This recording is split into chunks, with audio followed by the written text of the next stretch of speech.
Hi friends, അപ്പോൾ ഒരു പുതിയ വീഡിയോയിലേക്ക് എല്ലാവർക്കും സ്വാഗതം. ഇത് ഞാൻ കുറേ നാളായിട്ട് ചെയ്യണമെന്ന് വിചാരിച്ചിരുന്നൊരു വീഡിയോ ആണ് കേട്ടോ. ഞാൻ ഒരു മെഷീൻ വാങ്ങിച്ചിട്ടുണ്ടായിരുന്നു, F5, നമ്മുടെ ജാക്കിൻ്റെ F5 മെഷീനാണ് വാങ്ങിച്ചത്. അപ്പം അതിനെക്കുറിച്ചുള്ളൊരു വീഡിയോ കൂടെയാണ്. അപ്പോൾ മെഷീൻ വാങ്ങിക്കാൻ നിൽക്കുന്നവർക്ക് എല്ലാവർക്കും ഒരു ഉപകാരമാവട്ടെ എന്ന് വിചാരിച്ചിട്ടാണ് കേട്ടോ ഈ മെഷീനെ കുറിച്ച് പറയുന്നത്. ഞാനിത് ഫെബ്രുവരി 15-നാണ് കേട്ടോ വാങ്ങിച്ചിട്ടുണ്ടായിരുന്നത്. അതിന് മുന്നേറ്റ് പറഞ്ഞതിന് മുന്നിട്ട് നമ്മൾ തമ്മിൽ കണ്ട പോലെ എല്ലാവർക്കും ഒരു ഡൗട്ട് ഉണ്ടാവില്ലേ, വിളിച്ച് പറഞ്ഞ മെഷീൻ വീട്ടിലെത്തുമോ എന്നുള്ളൊരു ഡൗട്ടൊന്നും വേണ്ട കേട്ടോ. വിളിച്ച് പറഞ്ഞാൽ നമുക്ക് മെഷീൻ അവർ വീട്ടിലെത്തിച്ച് തരും. അപ്പം അതിനെക്കുറിച്ച് ഞാൻ ഡീറ്റെയിൽ ആയിട്ട് പറയാം. അപ്പോൾ നമുക്ക് വീഡിയോ സ്റ്റാർട്ട് ചെയ്യാം. ഞാനിതുപോലെ ഒരു മെഷീൻ വാങ്ങിക്കാണ്ടായിരുന്നു. എനിക്ക് ഉഷയുടെ മെഷീൻ വാങ്ങിക്കണം എന്നായിരുന്നു, ഉഷയുടെ പവർ മെഷീൻ വാങ്ങിക്കണം എന്നായിരുന്നു ആഗ്രഹം. ഇങ്ങനെ നോക്കിക്കൊണ്ടിരിക്കുകയായിരുന്നു മെഷീൻ. ഞാൻ 2-3 ഷോപ്പിലൊക്കെ വിളിച്ച് ചോദിച്ചു, റേറ്റും കാര്യങ്ങളൊക്കെ ചോദിച്ചിട്ടുണ്ടായിരുന്നു. അപ്പോൾ അവർ റേറ്റ് ഒക്കെ പറഞ്ഞു. അപ്പോൾ നമുക്കത് വാങ്ങിക്കാം, ഉഷ വാങ്ങിക്കാം എന്ന് തന്നെയായിരുന്നു എനിക്ക് ആഗ്രഹം. പക്ഷെ നമുക്ക് മെഷീൻ വാങ്ങിക്കുമ്പോൾ ഏറ്റവും കൂടുതൽ ശ്രദ്ധിക്കേണ്ട ഒരു കാര്യമുണ്ട്, നമുക്ക് സർവീസ് കിട്ടുമോ എന്നുള്ള കാര്യം. അതായത് നമ്മൾ ഏത് മെഷീൻ വാങ്ങുവാണെങ്കിലും നമുക്ക് ഏറ്റവും ഇമ്പോർട്ടൻ്റ് ആയിട്ട് വേണ്ടത് സർവീസാണ്. സർവീസ് നമുക്ക് പെട്ടെന്ന് വേണം. കാരണം നമ്മളൊരു സ്റ്റാർട്ട് ചെയ്യുക, അത് നമ്മളിപ്പോൾ ഒരു ബിസിനസ് ആയിട്ടാണ് സ്റ്റാർട്ട് ചെയ്യണമെങ്കിൽ നമുക്ക് ഏറ്റവും കൂടുതൽ ആദ്യം വേണ്ടത്, ഇപ്പോൾ മെഷീൻ എന്തെങ്കിലും ഒരു കംപ്ലൈൻറ്റ് പറ്റിയാൽ നമുക്ക് ഏറ്റവും പെട്ടെന്ന് കിട്ടേണ്ട, അർജൻറ്റായിട്ട് കിട്ടുന്ന സംഭവം അതിൻ്റെ പാർട്സും അതിൻ്റെ സർവീസും ആണ് അല്ലേ. അപ്പം അത് ഏറ്റവും കൂടുതൽ കിട്ടുന്ന ഒരു മെഷീൻ ആയിരിക്കണം. അപ്പം അങ്ങനെ നോക്കിയപ്പോൾ എനിക്ക് പെട്ടെന്ന് ജാക്കിലേക്ക് പോയി. അത് പോകാൻ കാരണം ഞാൻ ഒരു വീഡിയോ കണ്ടായിരുന്നു, നമ്മൾ യൂട്യൂബിൽ തന്നെ ഇങ്ങനെ സ്ക്രോൾ ചെയ്യുന്ന സമയത്ത് ഞാൻ ഒരു വീഡിയോ കണ്ടായിരുന്നു, ഒരു മെഷീൻ്റെ ഒക്കെ ഒരു വീഡിയോ. എനിക്ക് ചാനലിൻ്റെ പേര് ഓർമ്മയില്ല, ഇങ്ങനെ ഒരു മെഷീൻ്റെ ഒരു വീഡിയോ കണ്ടായിരുന്നു. അപ്പം ഞാൻ അത് കണ്ടിട്ട് അതിൽ അവരുടെ ഒരു നമ്പർ ഉണ്ടായിരുന്നു, ഈ ഉത്രം സ്വിംഗ് മെഷീൻ എന്നാണ് അവരുടെ പേര്.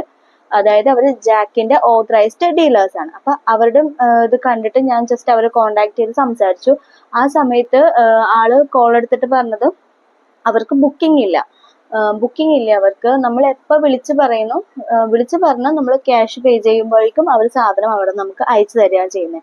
അപ്പോൾ 2 ദിവസമായി ഞാൻ വിളിച്ച സമയത്ത് അവർക്ക് സ്റ്റോക്ക് ഔട്ട് ആയിരുന്നു. കാരണം ആ വീഡിയോ അത്യാവശ്യം വൈറൽ ആയിട്ടുണ്ടായിരുന്നു കേട്ടോ. അപ്പോൾ അത് കണ്ടിട്ട് എല്ലാവരും വിളിച്ച് അന്വേഷിച്ചുകൊണ്ടായിരിക്കാം സംഭവം സ്റ്റോക്ക് ഔട്ട് ആയിരുന്നു. ഒരു 4 ദിവസം കഴിഞ്ഞ് ഞാൻ പിന്നെ അവരെ കോണ്ടാക്ട് ചെയ്തപ്പോഴേക്ക് അന്ന് വിളിച്ചപ്പോൾ ആള് കുറെ കാര്യങ്ങൾ സംസാരിച്ചിരുന്നു കേട്ടോ. അപ്പൊ പുള്ളി കുറെ കാര്യങ്ങൾ ഇങ്ങനെ പറഞ്ഞു തന്നായിരുന്നു. ഞാൻ വേറെ ഷോപ്പിലൊക്കെ അന്വേഷിച്ചു, പുള്ളി പറഞ്ഞായിരുന്നു ഇന്ന ഷോപ്പുകളൊക്കെ അല്ലേ, അവരൊക്കെ നമ്മളുടെ കയ്യിൽ നിന്ന് എടുത്തിട്ടാണ് സെയിൽ ചെയ്യണമെന്ന് പറഞ്ഞു. ഇപ്പൊ ഞാൻ ആ ഷോപ്പിന്റെ പേരൊന്നും പറയുന്നില്ല. അപ്പൊ അവരൊക്കെ നമ്മളുടെ കയ്യിൽ നിന്ന് എടുത്തിട്ടാണ് സെയിൽ ചെയ്യുന്നത്. കാരണം ഇവര് ജാക്കിന്റെ ഓതറൈസ്ഡ് ഡീലേഴ്സ് ആണ്, ഇവർ ഡയറക്റ്റ് ഡീലേഴ്സ് ആണ്. അപ്പം ഇവരുടെ കയ്യിൽ നിന്നും ബാക്കിയുള്ളവര് പർച്ചേസ് ചെയ്തിട്ടാണ് നമ്മൾക്ക് സെയിൽ ആക്കുന്നത്. അപ്പം ഓക്കെ, അപ്പൊ അങ്ങനെ ഒരു കാര്യം കൂടി ഉണ്ട്. അപ്പൊ നമ്മള് ഇവരെ ഡയറക്റ്റ് ആയിട്ട് കോണ്ടാക്ട് ചെയ്ത് സംസാരിച്ചു. അപ്പൊ 4 ദിവസം കഴിഞ്ഞ് ഞാൻ പിന്നെയും കോണ്ടാക്ട് ചെയ്തവരെ. അപ്പോൾ മെഷീൻ ഉണ്ടായിരുന്നു. അപ്പൊ അവർ പറഞ്ഞു നമ്മൾ പേയ്മെന്റ് ചെയ്യുകയാണെങ്കിൽ മെഷീൻ ഇപ്പൊ തന്നെ നമുക്ക് അയക്കാന്ന് പറഞ്ഞു. കാരണം വെച്ചാല് ഓൾറെഡി അവർ എടപ്പള്ളിയിലാണ് ഇവരുടെ ഷോപ്പ് വരുന്നത്, എറണാകുളം എടപ്പള്ളിയിലാണ് ഇവരുടെ ഷോപ്പ് വരുന്നത്. അപ്പൊ നമ്മുടെ ലൊക്കേഷനിലേക്ക് കുറച്ച് ദൂരമുണ്ട്. അപ്പൊ അപ്പൊ എന്റെ ലൊക്കേഷന് അടുത്തായിട്ട് വേറൊരു മെഷീനും കൂടെ അവർക്ക് കൊടുക്കാനുണ്ടായിരുന്നു. അങ്ങനെയാണെങ്കിൽ നമുക്ക് വണ്ടി കാശ് ഷെയർ ആയി കിട്ടും എന്ന് പറഞ്ഞു. അപ്പൊ ഓക്കെ, അപ്പൊ നമ്മള് പേയ്മെന്റ് ചെയ്തു. രാവിലെയാണ് പേയ്മെന്റ് ചെയ്തത്. ഉച്ചക്ക് നമുക്ക് ഇവിടെ മെഷീൻ നമുക്ക് കൊണ്ടുവന്ന് തന്നു കേട്ടോ.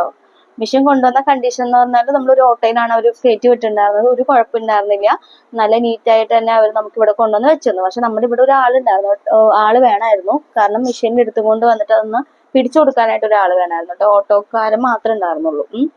എന്നിട്ട് അവർ ഇവിടെ കൊണ്ടുവന്ന് വെച്ചു. ഇത് ഫുള്ള് സെറ്റാക്കി തന്നു. എന്നിട്ടാണ് അവർ പോയത്. ഓയിൽ ഒഴിച്ചു, മെഷീന്റെ പ്ലഗ് ഒക്കെ കുത്തി എല്ലാം റെഡിയാക്കി തന്നിട്ടാണ് കേട്ടോ പോയത്. അപ്പൊ ഇതാണ് ആ ഒരു മെഷീൻ കൊണ്ടുവന്നിട്ടുള്ള ഒരു സംഭവം.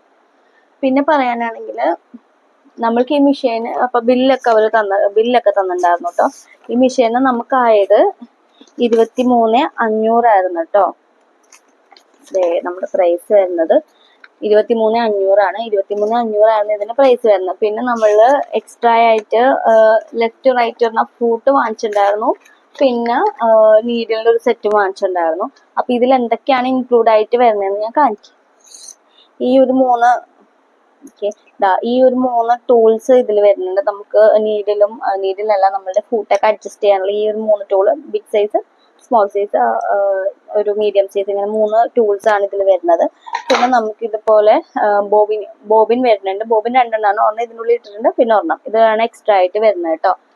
പിന്നെ ഈ ഒരു നീഡിലിന്റെ ഈ ഒരു സെറ്റും, ഞാൻ പൊട്ടിച്ചിട്ടില്ല, ഈ ഒരു നീഡിലിന്റെ ഒരു പാക്കറ്റും കൂടെ ഇതിൽ ഉണ്ടായിരുന്നു.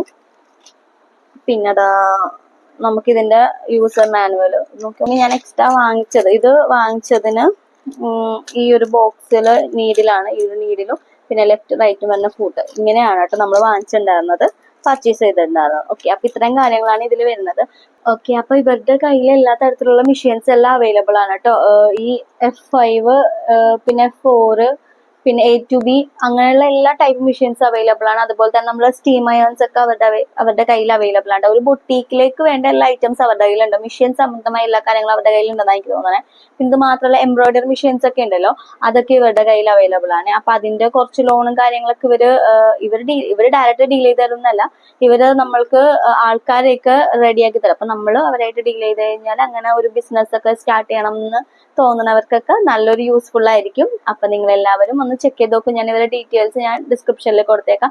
അപ്പോൾ ആർക്ക് ദൂരെ പോയിട്ട് എപ്പോഴും നമ്മൾ പോയി പർച്ചേസ് ചെയ്യണം തന്നെയാണ്. നമ്മൾക്കൊരു മെഷീൻ കണ്ട് വാങ്ങിക്കണതാണ് നമുക്ക് ഏറ്റവും കൂടുതൽ ഇഷ്ടം. ഞാൻ അങ്ങനെ വാങ്ങിക്കണം എന്ന് വിചാരിച്ചിരുന്ന ഒരാളാണ്. പക്ഷെ അതിനുള്ള ഒരു സാഹചര്യം കിട്ടാത്തതുകൊണ്ട് നമ്മൾ ഇവരെ കോൺടാക്ട് ചെയ്തതാണ്. അപ്പൊ ഡയറക്റ്റ് പോയിട്ട് അല്ലെങ്കിൽ ഇവരുടെ ഷോപ്പിൽ നിന്നല്ല, ഏത് ഷോപ്പിൽ നിന്നാണെങ്കിലും ഡയറക്റ്റ് പോയി വാങ്ങിക്കാൻ പറ്റില്ല, അതാണ് ഏറ്റവും നല്ലത്. അപ്പൊ നമുക്ക് ഷോപ്പ് കണ്ടിരിക്കുക, ആൾക്കാരെ കണ്ടിരിക്കുക, അങ്ങനെയൊക്കെ. ഇനിയിപ്പോ അതിനൊന്നും പറ്റാത്ത ഒരാളാണ്, അതിനൊന്നും പറ്റാത്ത ഒരു സാഹചര്യം ആണെങ്കിൽ നമുക്ക് ഇതുപോലെ വിളിച്ച് പറഞ്ഞാൽ അവര് നമുക്ക് സാധനം വീട്ടിൽ കൊണ്ടുവന്ന് തരും. ഇവിടെ പോയി വാങ്ങിക്കാൻ പറ്റാത്തവർക്കൊക്കെ ഉണ്ടെങ്കിൽ അങ്ങനെ വാങ്ങിക്കാൻ പറ്റട്ടെ എന്ന് വിചാരിച്ചിട്ടാണോ നമ്മൾ ഈ വീഡിയോ ചെയ്യണത്. അത് മാത്രമല്ല, വിളിച്ച് പറഞ്ഞാൽ അവർ സാധനം നമ്മളുടെ ലൊക്കേഷനിൽ കറക്റ്റ് ആയിട്ട് ലൊക്കേഷൻ കൊടുത്തു കഴിഞ്ഞാൽ കറക്റ്റ് ആയിട്ട് നമ്മൾ കൊണ്ടുവന്ന് എത്തിച്ചു തരും കേട്ടോ. അപ്പൊ അതുകൊണ്ടുള്ള ഒരു പേടിയൊന്നും വേണ്ട, ഡാമേജ് അങ്ങനെ കാര്യങ്ങളൊന്നും ഉണ്ടാവില്ല. നല്ല രീതിയിൽ തന്നെ അവർ ഡെലിവറി ചെയ്യുന്നുണ്ട്. നമുക്ക് നല്ല രീതിയിൽ തന്നെ അവർ ഡെലിവറി ചെയ്ത് കൊണ്ടുവന്ന് തന്നു. അപ്പൊ അതുപോലെ തന്നെ ആയിരിക്കും എല്ലായിടത്തേക്കും. ഓക്കെ, അപ്പൊ നമുക്ക് ഇവരുടെ സർവീസ് ഫ്രീ ആയിരിക്കും. ആദ്യത്തെ സർവീസ് എന്തോ ഫ്രീ ആണെന്ന് തോന്നുന്നു. പക്ഷെ നമ്മൾ അവരുടെ വണ്ടിക്കാശ് കൊടുക്കേണ്ടി വരും എന്നാ പറഞ്ഞത്. ഇങ്ങോട്ട് വരാനുള്ള ചാർജ് നമ്മൾ കൊടുക്കേണ്ടി വരും. സർവീസ് ആദ്യത്തെ ഫ്രീ ആണെന്നാ എന്തോ പറഞ്ഞത്. അപ്പൊ ആവശ്യമുള്ളവരാണെങ്കിൽ ഒന്ന് കോൺടാക്ട് ചെയ്ത് നോക്കൂ. ഇതൊരു പെയ്ഡ് പ്രൊമോഷൻ ഒന്നും അല്ല കേട്ടോ. അവര് നല്ല രീതിയിൽ നമ്മൾ ഡീൽ ചെയ്തുകൊണ്ട് നമുക്കതിങ്ങനെ ഒരു വീഡിയോ ആയിട്ട് ചെയ്യണം എന്ന് തോന്നി. അതുകൊണ്ട് നമ്മൾ മെഷീനെ കുറിച്ച് പറയുകയാണെങ്കിൽ മെഷീൻ അത്ര കോംപ്ലിക്കേറ്റഡ് ഒന്നും അല്ല കേട്ടോ. സ്പീഡ് അഡ്ജസ്റ്റ് ചെയ്യാനും കൂട്ടാനും കുറക്കാനൊക്കെ നമുക്ക് പറ്റും. നല്ല കുറഞ്ഞ സ്പീഡിൽ നമ്മൾ ആദ്യം ചവിട്ടി നോക്കുക. ഒരു 16 ഒക്കെ ഇട്ട് ഒന്ന് റെഡിയാക്കി നോക്കുക. പിന്നെ മെല്ലെ മെല്ലെ നമുക്ക് സ്പീഡ് അഡ്ജസ്റ്റ് ചെയ്ത് കൊണ്ടുപോകാൻ പറ്റും കേട്ടോ. പിന്നെ ഇതില് ത്രെഡ് ഇടുന്ന കാര്യമൊക്കെ ഞാൻ ആദ്യം ഭയങ്കര കോംപ്ലിക്കേറ്റഡ് ആണെന്നാണ് വിചാരിച്ചിരുന്നത്. വെച്ചാൽ പേടിയാവും, പഠിക്കാൻ പറ്റുമോ അങ്ങനത്തെ ഉള്ള ഒരു ചിന്തയൊക്കെ ഉണ്ടായിരുന്നു കേട്ടോ. പക്ഷെ പേടിക്കാൻ വേണ്ട, ഓൾറെഡി അവർ ഇതിൽ വിഷയത്തിൽ ഇങ്ങനെ നൂലിങ്ങനെ എല്ലാം കളക്ട് ചെയ്തിട്ടുണ്ടാവും. നമ്മളപ്പോ അതൊന്ന് ആദ്യം ഞാനതൊരു വീഡിയോ എടുത്ത് വെച്ചിട്ട് പിന്നെ അതുപോലെ നോക്കി ചെയ്തത്. ഒരു പ്രാവശ്യം 2 പ്രാവശ്യം ചെയ്ത് കഴിയുമ്പോഴത്തേനും നമുക്കത് അടിപൊളിയായിട്ട് മെഷീനിൽ ഇടാൻ പറ്റും. കാരണം അങ്ങനെ നോർമൽ മെഷീനിലുള്ള ബോബിൻ കേസ് പോലെയല്ല വരുന്നത്, ചെറിയൊരു ഡിഫറൻസ് ഉണ്ട്.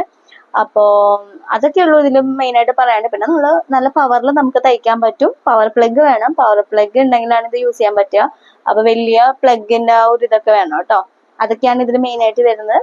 പിന്നെ ഓയിൽ ചേഞ്ച് ചെയ്ത് കൊടുക്കുക.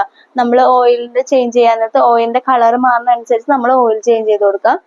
അതിന് ഇതിന്റെ താഴെയായിട്ടൊരു ഹോളൊക്കെ ഉണ്ട്. അതൊക്കെ ഓൾറെഡി കുറെ വീഡിയോസിലൊക്കെ നമ്മൾ യൂട്യൂബിൽ തന്നെ ഉണ്ടല്ലോ. അതുകൊണ്ടാണ് നമ്മൾ പിന്നെ പ്രത്യേകിച്ച് അതിനായിട്ടൊരു വീഡിയോ ഇടാത്തത്. അപ്പൊ എന്തെങ്കിലും ഡൗട്ട് ഉണ്ടെങ്കിൽ ഒന്ന് കമന്റ് ചെയ്തേക്ക്. അപ്പൊ വീഡിയോ ഇഷ്ടമായി ലൈക്ക് ചെയ്യാനും ഷെയർ ചെയ്യാനും ചാനൽ സബ്സ്ക്രൈബ് ചെയ്ത് സപ്പോർട്ട് ചെയ്യാനും മറക്കല്ലേ. Thank you.